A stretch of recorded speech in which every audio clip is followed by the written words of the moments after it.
It was with great pleasure that we're joined, and this webinar is hosted by Dr. Dionne Curbeam, who is a key figure in digital strategy at Coppin State University as the Deputy Director of CIO. And so I have to say I know Dr. Curbeam in a couple different ways. So for those who have followed CCA's work, currently we have our social media campaign about the HBCU Digital Learning Infrastructure Project, in which Dr. Curbeam was a key resource and expert in terms of our lens and just the work that we did there. But then also 2 of her students were members of our Student Advisory Council who wrapped up their work and presented with us at the White House and a number of different events across the year.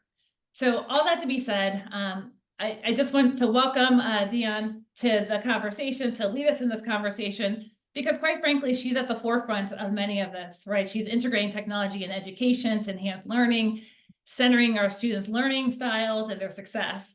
So all that to be said, I know you can't say or give or clap in this environment, but just give a warm welcome, all the vibes to say a warm welcome to Dr. Dionne Curbeam, who is going to share and talk to us about how to thrive in a rapidly evolving environment. Dr. Curbeam.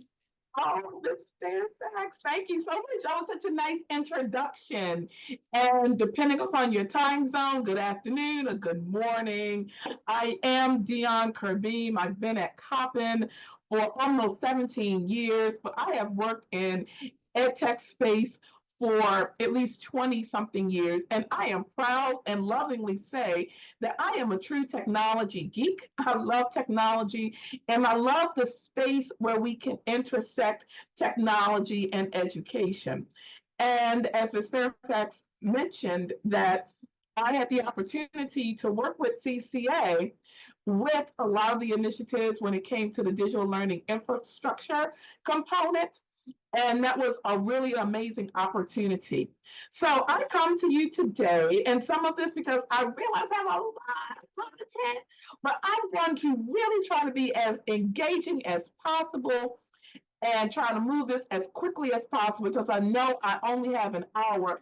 And truly, this is something I can talk about all day long.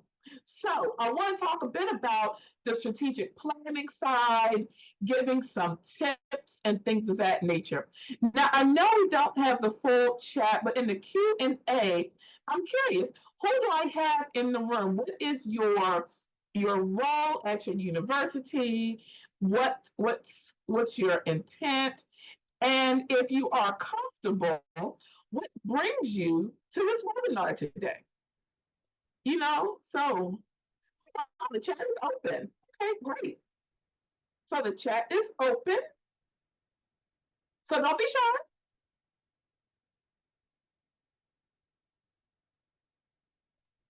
It looks like Carla Gilliam, if I'm saying that correctly, has her hand up, or was there something you wanted to share in the chat?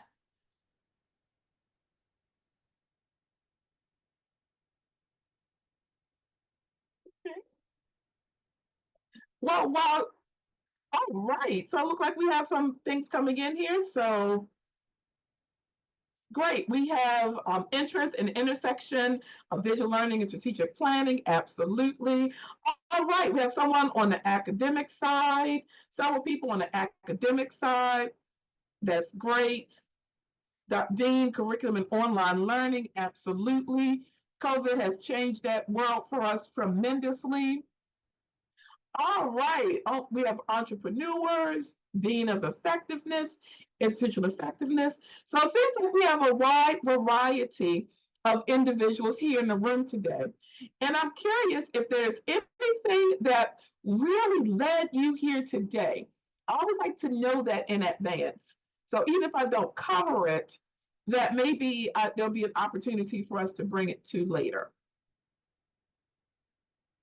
And while you're continuing in that chat, and we can monitor the chat from that perspective, I just want to give a general overview of why it's important to have technology planning. A lot of times we find technologies, especially post-pandemic, It's new, it's shiny, it's pretty. We think it's going to be that magic bullet or that silver bullet that's going to change everything. But we really need to do planning. First, we want technology that aligns with university goals.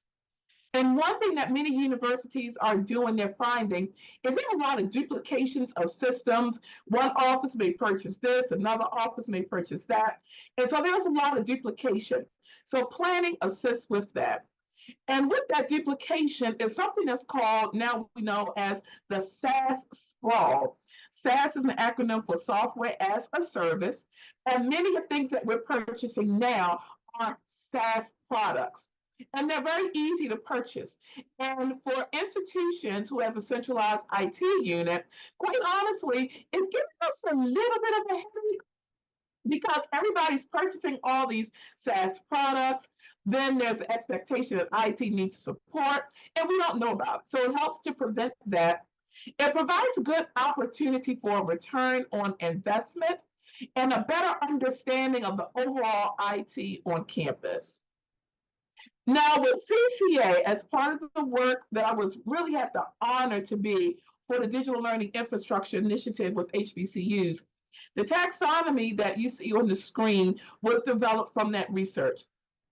And I must say, I am super proud of this work. And as I mentioned, I've been in the technology space for a very long time, and I have not seen a technology taxonomy as strong as this. And I am not saying that, I don't mean to be biased because I was part of the work, but when you look at all of the elements, this can be your one stop of what you need to do any type of planning when it comes to technology, regardless if you're coming from an IT shop, if you're coming from institutional advancement, academics, whatever.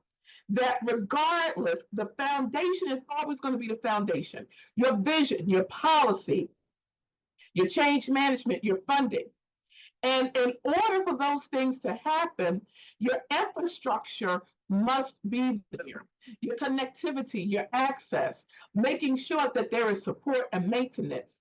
And I'm not going to go through all of these on this taxonomy, but one thing I would encourage you to do, because I do believe this is on the CCA's website, is to get this and use this as your baseline as you start to make your preparations and your plans for advancing and enhancing technology at your institutions.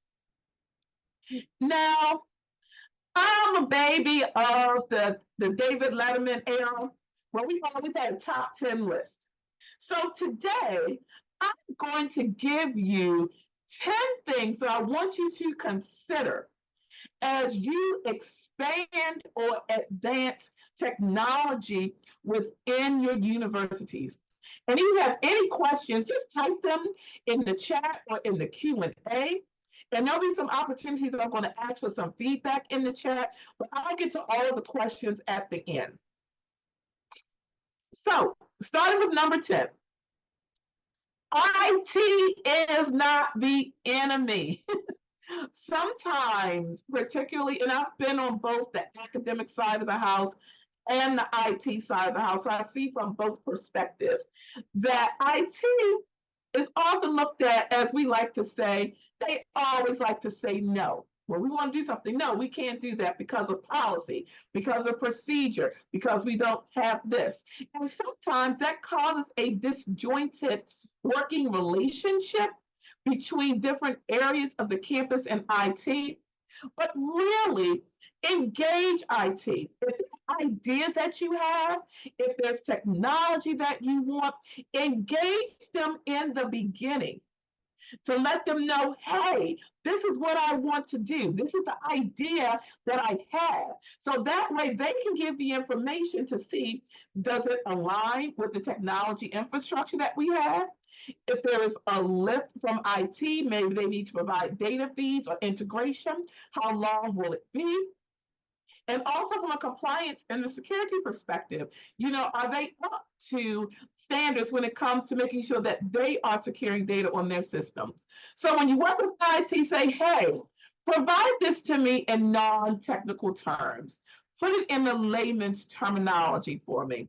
Have regular meetings with them, maybe once a month or once a quarter, or even if it's just an email that you built a relationship that you're sharing information.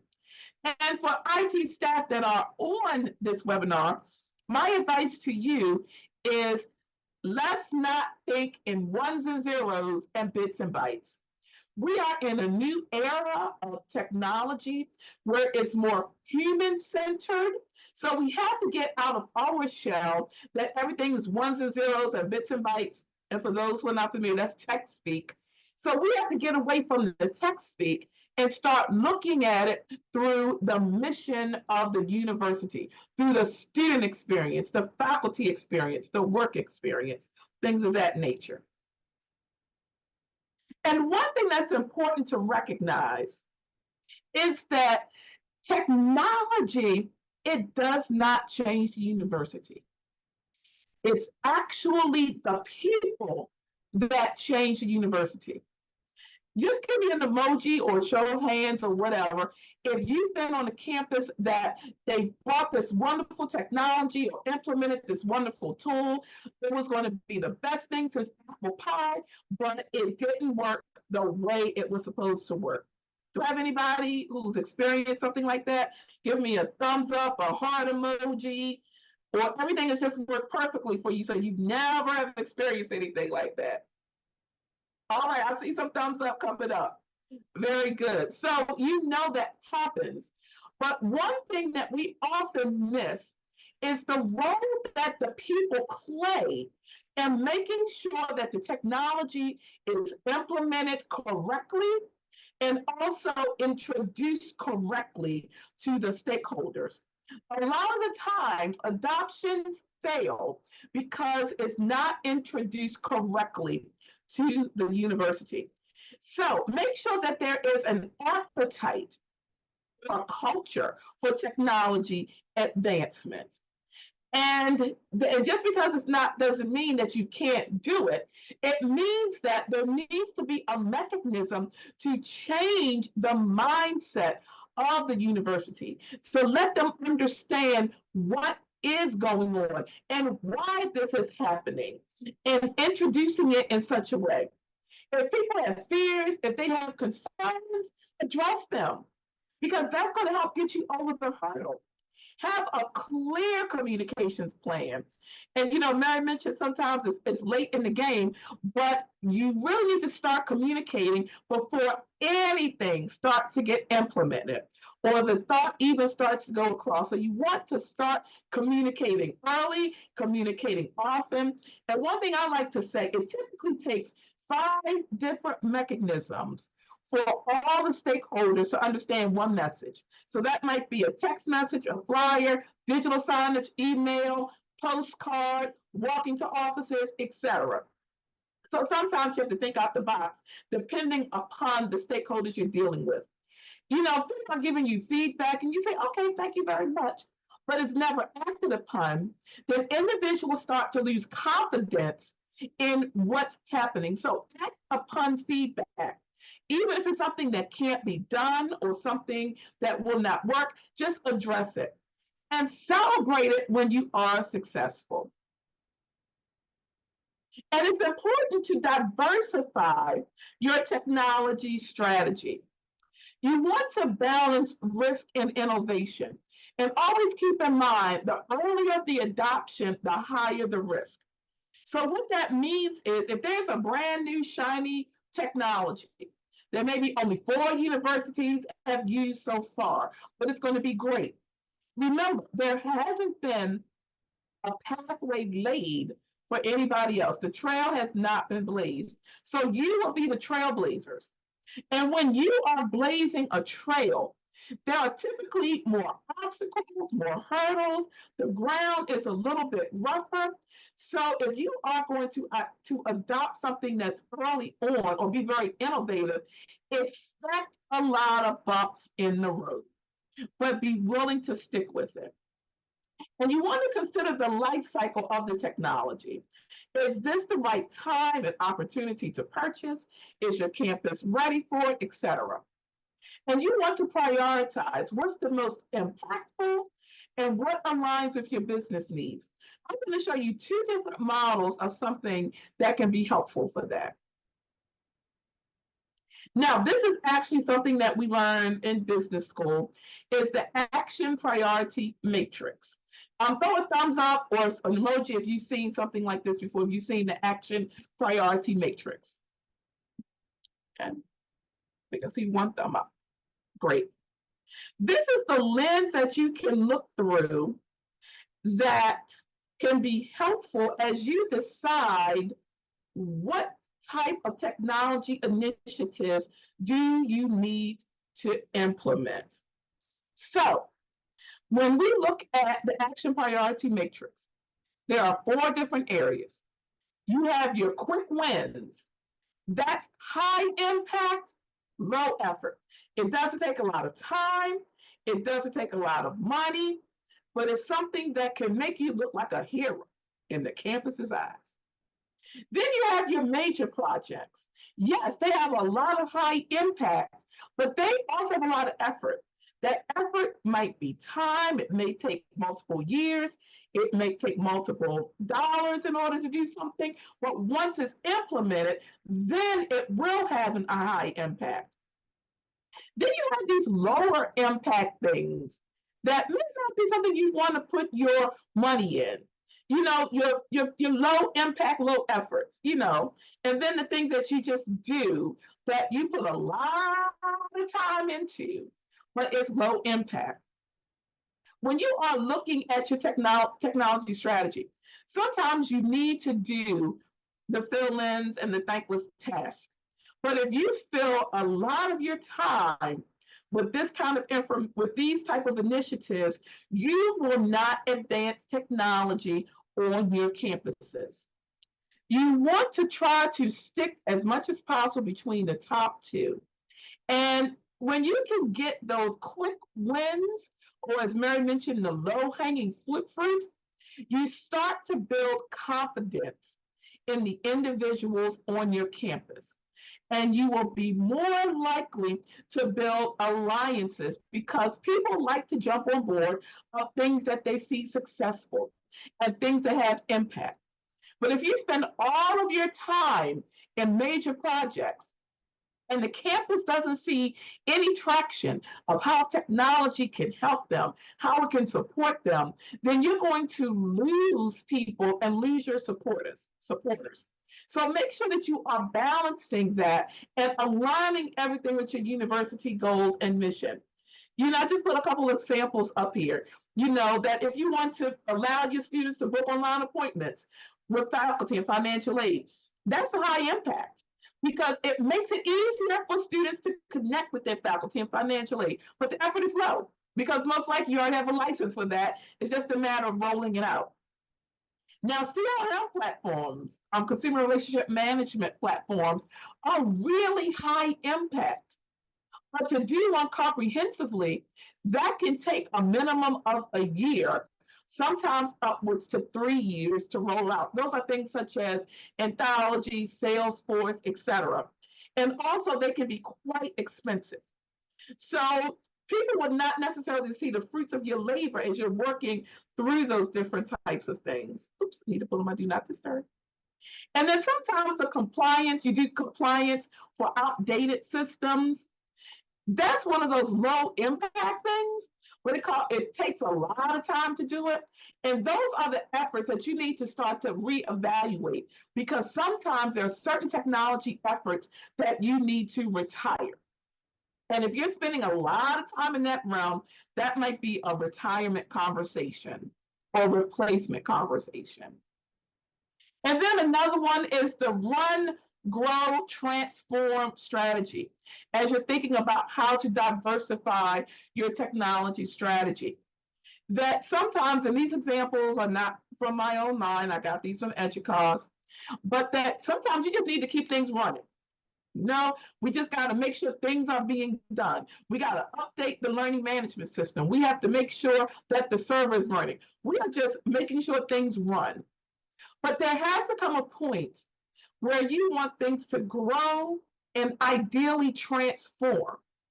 And transformation takes a lot more effort because it will be a totally different mindset of doing business. It will no longer be substitutionary. It will no longer be an opportunity of just replacing one thing with the next, but it requires larger scale comprehensive planning because everyone will do things differently. It will be new roles, a new way of doing business. So sometimes you want to branch out. When is the time to transform? When is the time just to grow? And what do I need to do just to keep the operation going? But I tell you this, if you continue to stay in that run mode, you will never really see the true advancement of the different types of breakthroughs in technology. So it's important to sit and to analyze about what needs to grow and what needs to transform. Now, when we think about those different type of things, we need to have a strong governance structure. How many of you know what your governance structure is? I'm going to actually type in the chat this time. Just say yes or no. If you know what your governance structure is for technology at your university, yes or no? Let's see if you know.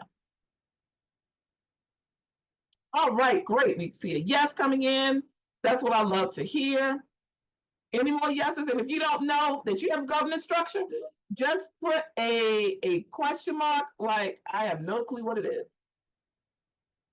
Because there are some universities, believe it or not, that do not have a governance structure when it comes to technology. And it's important. Great. I'm so happy to see all the yeses coming into the chat window. So it's important that it is an inclusive group, persons from all aspects of the universities, including students. I'm surprised that as I look at some governance structures that students are not included, but students must be included. And I know a lot of times we like to stack the decks with the tech enthusiasts and the advanced users. While there should be a cadre of those individuals there, I would also say don't put all tech enthusiasts on there because sometimes it's the doubtful Thomas that can come up with that thing that the tech enthusiasts won't think about because we're all gung-ho about technology. So you want to make sure there is a charter that is complete with responsibilities. Some examples of how some universities do it through advisory panels, central technology governance committees, etc. But the governance structure needs to be there. And sometimes that governance structure every few years might need a modification. If your governance structure is operating the same as it was 20 years ago, without any discussion or thought about should it be updated or should it be changed, that might not be the best approach. So think about your governance structure for technology. And one thing that you always want to do is to analyze your financial and human capacity. We get all these technology things, we think they're great, we think they're wonderful, but it takes time to implement them. It takes time to support them. And quite frankly, technology costs. It's not a cheap investment. So you want to analyze, what does the budget look like? What resources do I have allocated? Is it only within IT? Are they within the business units? What are the skills of the employees? A skill assessment. If there are individuals that, let's say for an example, if you have a CRM platform and journeys need to be built, but the individual, they don't have the skill set in building workflows, then that might be a challenge. So how will you overcome that? Because that can be a technology that will sit dormant. The number of employees available.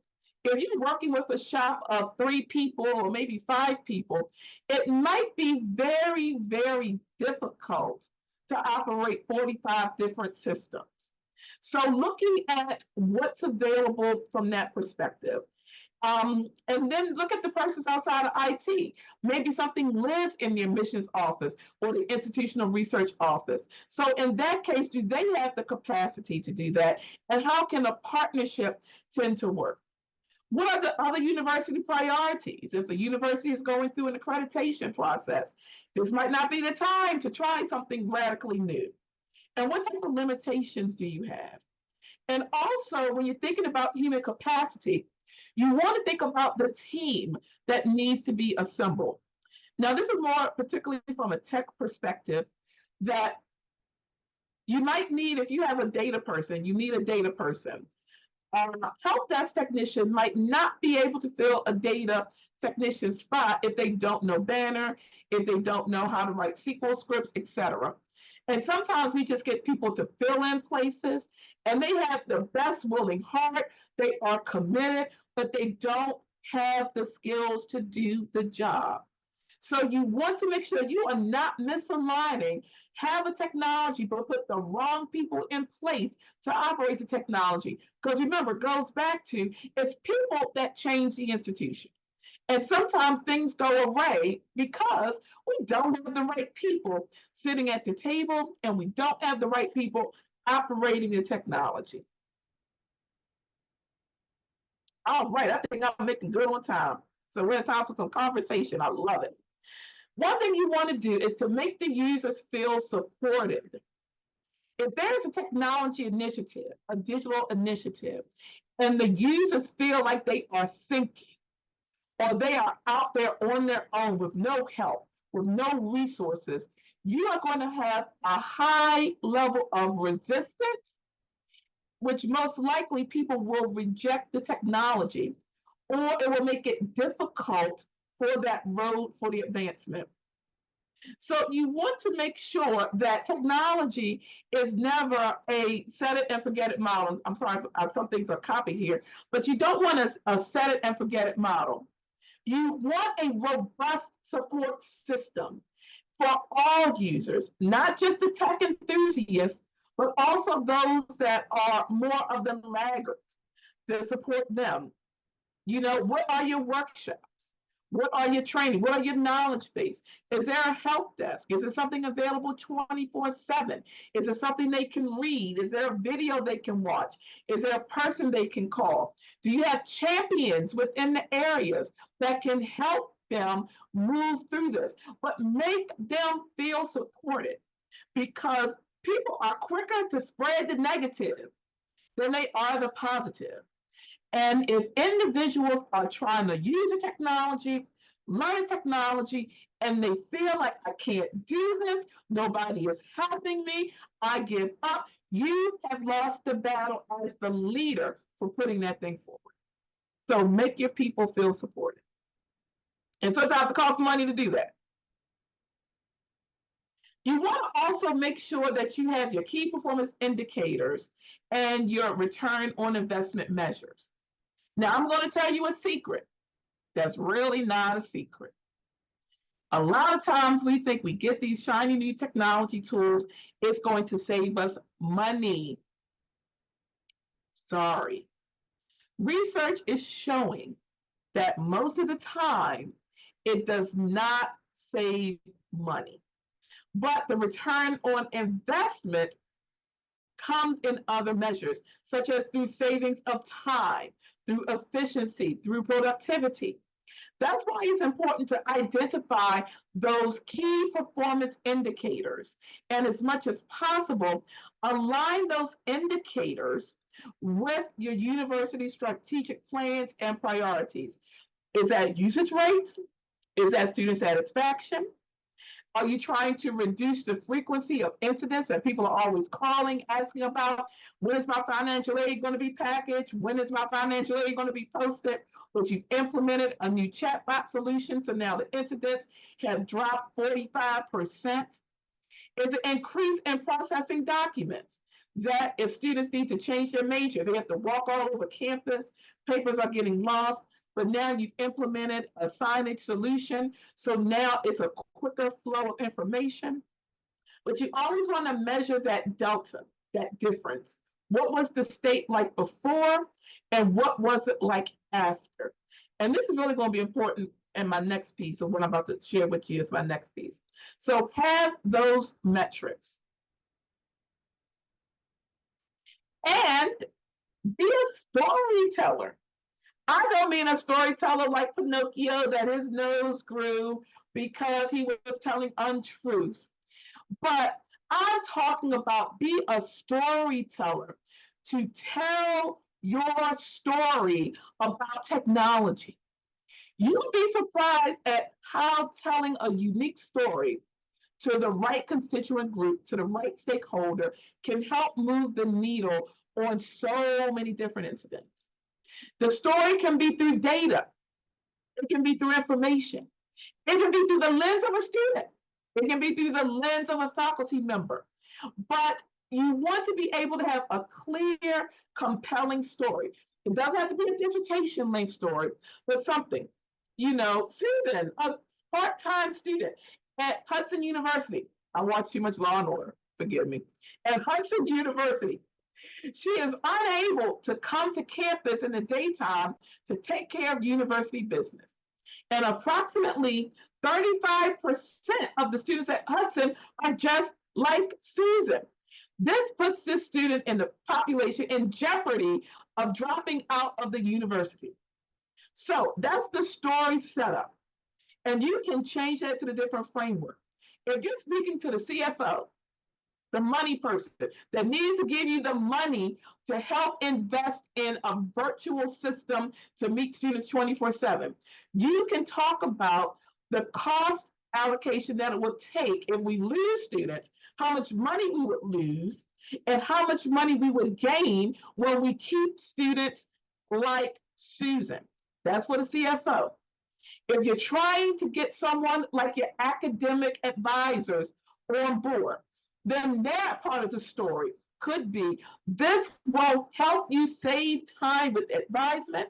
You do not need to hire evening workers because there's a virtual component that will be available 24/7 to help students.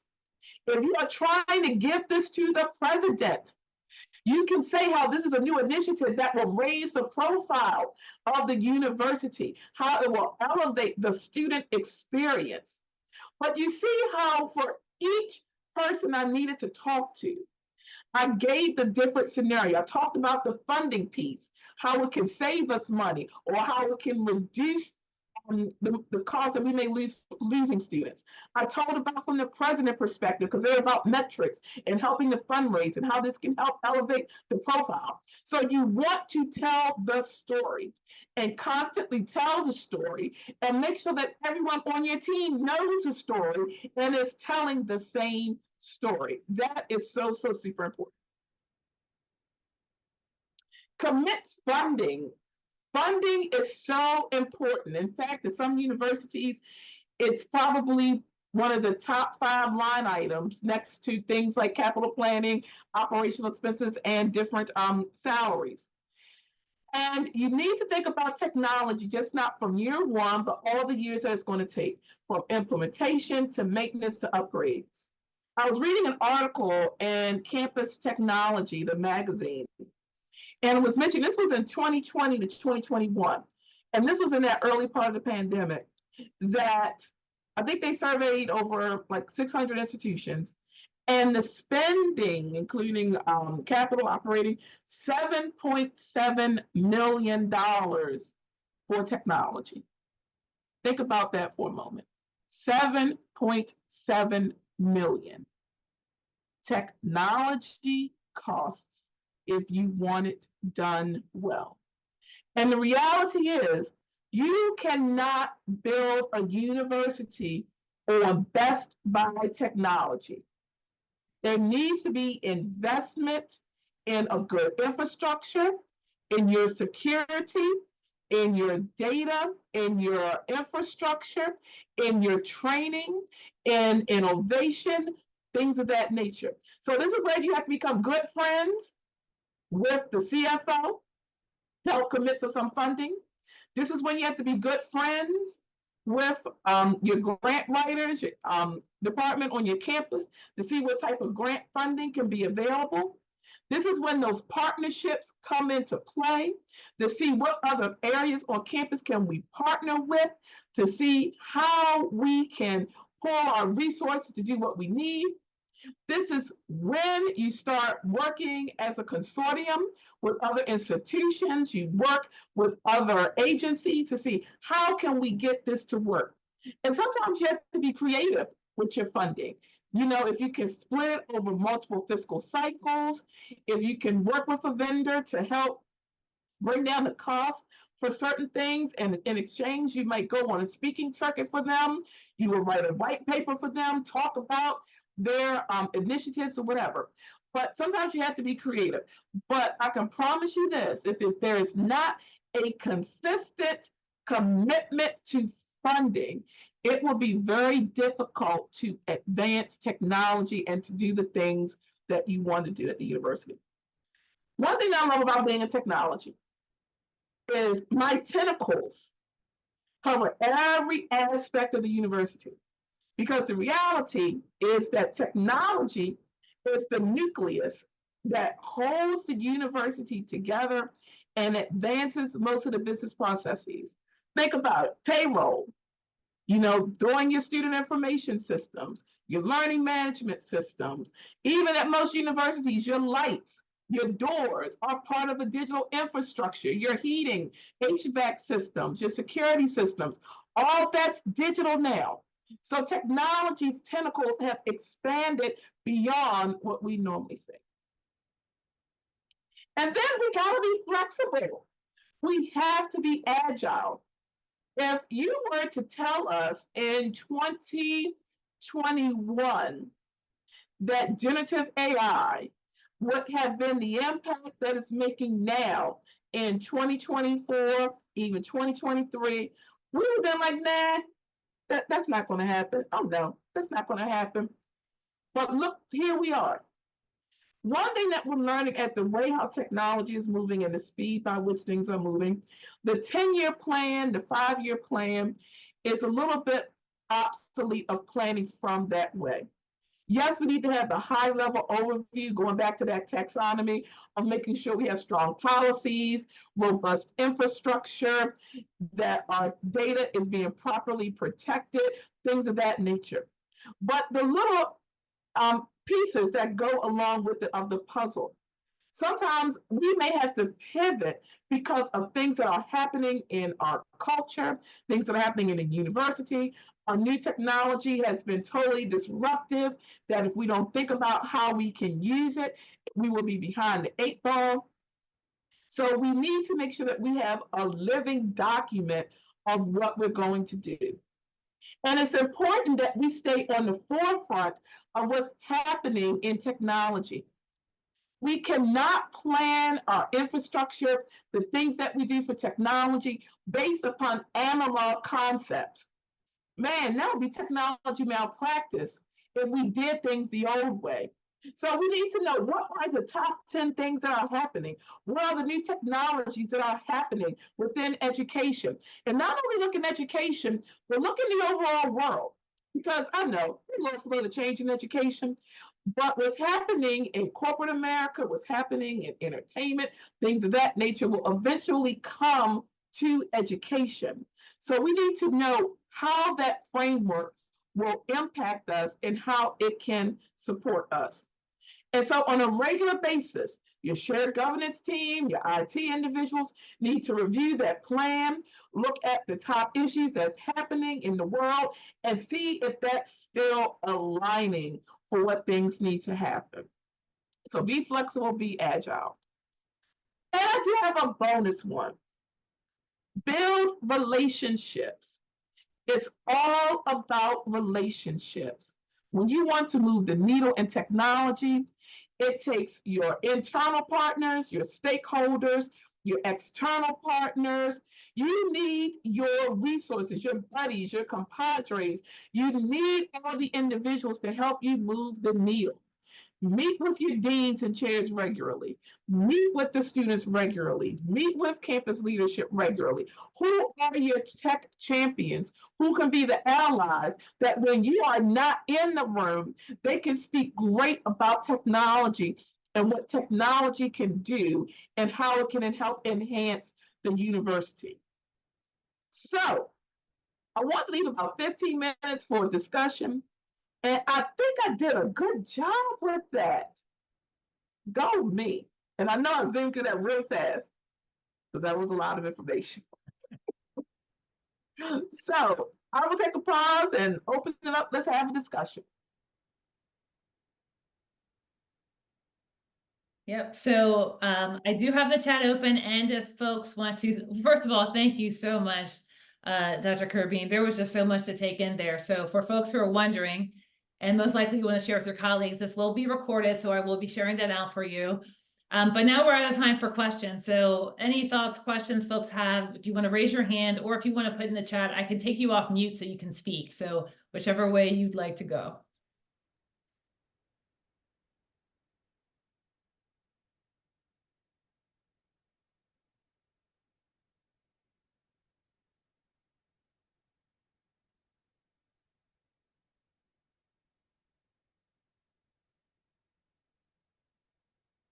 Well, maybe everybody got all the information. Well, maybe if nobody has questions, I will throw out questions to the audience. If nobody has questions, what are your technology pain points that you're currently facing at your universities? Or maybe everything is just perfect.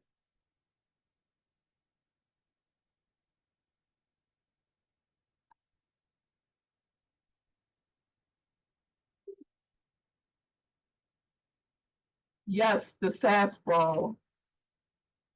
One of the things that we had to do to conquer the SaaS sprawl is I had to create this document, and I'm going to pull it up while I'm thinking about it, that individuals, I updated my new project intake form, that if there is a new SaaS product you want, and especially if you need help with IT, because everybody needs a data integration, you will need to complete this form.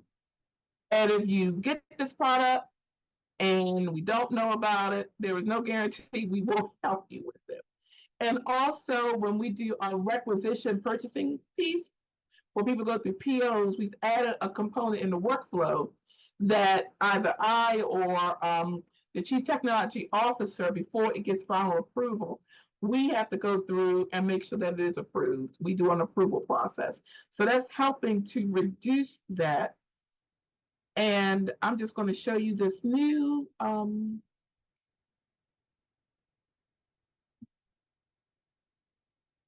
little form that we're using to help kind of combat the SaaS sprawl, because truly it was getting out of control.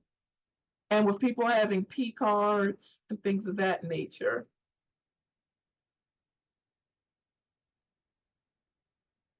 So you can see that, the process that, we give them a reason why. We don't feel like we're a dictatorship, that we're doing this because we're just a team of no. So we have, why we do this, that they meet security requirements, align with university priorities, it's compatible for our infrastructure. And we make people think about it, about why are you doing this? So we have them fill out their name, and if there's sometimes people are just exploring, we ask them for the purpose, the expected benefits, the comparison to current software, the vendor contact information, what, who's going to be the contact person.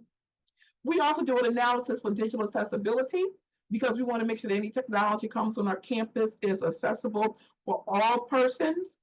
We ask individuals to send us the SOC 2 or the HETFAC that will allow us to check for digital privacy and security.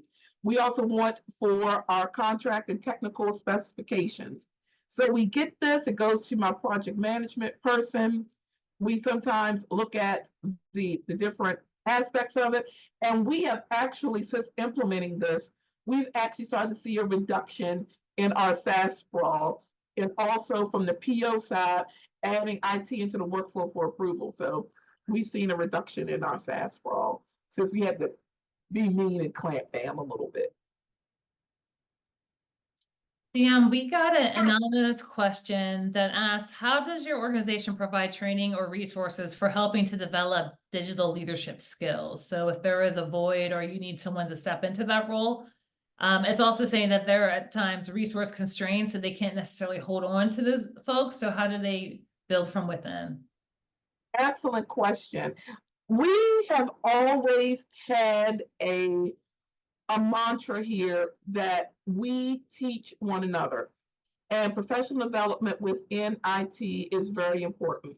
We're not always able to go to the biggest and the best conferences. We have gotten some grants to be able to do that. But one, we work to build, we partner with people like Gartner, EDUCAUSE to come and read and do resources. We also provide professional planning documents. Now, if I can find one, I will pull it up. That when we do our PMPs at the end of the year, it's just not like, oh, you did this excellent, not excellent, whatever.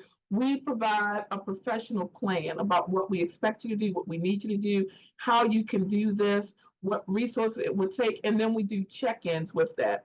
And a lot of times we have actually developed a lot of our talent in-house because of that. Our database people, for an example, they are originally help desk technicians. We had two of our database individuals that were our senior DBAs work 2 times a week with the help desk, those who were the help desk technicians. We did it during times that wasn't as busy during the semester, and they learned the operations database. Then we took them to some LinkedIn courses, some Coursera courses, and they continually work. And now both of those individuals are now in our information systems area. One who was just promoted, I just promoted him recently to our assistant technical director for DBAs, and the other one who is a junior DBA. So we believe a lot in mentoring with them. We also have an experiential learning program within IT. And so what we do, and of course, I'm trying to find the experiential learning program as I go through this. We work with our computer science students, our management information students, and we put them through a program while they are still students. And they can work at our help desk, they may intern at the web department or whatever. And typically, we start to hire them upon graduation. We don't hire all of them, but we typically try to hire one per year, for graduation. Some of them are part-time, some of them are full-time. So that's how we start to grow our own talent in-house. Also, one of the things that we do is that, and this is something that our president just started doing, he started providing professional development funds, not just for IT, but everybody at the university. So we aligned that professional development funding, had all my team members say, okay, where are skill gaps? Who needs to do something to learn this? For an example, we currently have PeopleSoft financials. We are getting ready to move Workday, to move to Workday. To hire somebody for Workday, I mean, the cost is astronomical. I mean, these people are starting at $150, $175. So what we are doing is we are growing our Workday talent in-house. I'm sending 2 of the individuals to Workday Academy. They've gone to trainings. They're getting support through Workday. So we do all of those different types of initiatives to try to do that. It's still difficult to try to get individuals, and I'm right here in the right near an hour from Washington, D.C. So what the nation's capital can pay and NSA can pay for technology people, 2 times more than what I can pay. But we also provide a good, innovative work environment, and we try to make it fun. So did that answer your question? And I'm gonna try to find that professional development plan. Yep, they gave a nod. And then the last question, which I'm sure is going to be no surprise, is about AI and how you're thinking about it at your institution. Oh yes, AI is really, really exciting. One of the things that we're doing, again, we're starting with the low-hanging fruit of doing the chat bot on our website. So what we're doing now is we're making sure that all of our content on our website is up to date, that it is where it's supposed to be, and the chat bot is going to implement in the fall. We're also going to have, starting with low-hanging fruit, looking at the chat bot for our IT service center. So individuals can just chat in their questions. They don't always have to call anybody. They don't always have to come to the help desk, but they can just, using generative AI or even dictation, get the answers to their questions. I'm proud to be working with CCA as part of their AI advisory group and looking at different ways of how we're expanding it. Because now, and I'll also say that in the state of Maryland, we're in legislative season. the legislature is trying to build some guardrails around what that looks like to make sure that it's done in a way that's protected from a privacy perspective, that our data is not just thrown into one of these generative AI systems and we don't know where it's going to go. So we're trying to build some guardrails with that. And also looking at it from a security perspective of what does this mean if we are putting information into certain AI generative things. So we're working on the policy pieces as well. We are also going to look at another piece of low-hanging fruit is Copilot through Microsoft. If you have a Microsoft E5 license, Copilot is part of your license. So we are testing that, see how we can roll that out to help people do that. My team is learning about training so we can get ready for training. As part of my division newsletter, we're talking about AI so people understand what it is. So we just don't spring stuff on people, but it's getting in their naming, their naming convention, trying to say, sorry, and all that kind of good stuff. So that's kind of where we are with it. My faculty are partnering with some other faculty, some other institutions to do research about how students are using generative AI and also looking at it from an academic integrity perspective. So I'm going to stop there because I know that I'm running out of time. But did that answer the question? Absolutely. Yeah, absolutely. And I don't see any more questions, and we have lost a couple of folks. So I'm happy to give, unless there's any last parting words you want to share with our guests before we sign off. And if you have any questions, feel free to email me. My email address is dcurbeam@coppin.edu. All right. Well, thank you all so much for joining us. We appreciate you. And then I'll follow up with the slides afterwards. But thank you all. Enjoy the rest of your day. You're getting plenty of claps across the screen. So thank you so much, Dr. Curbeam. Thank you for the opportunity. I appreciate it. All right. Have a great day, y'all. Bye-bye.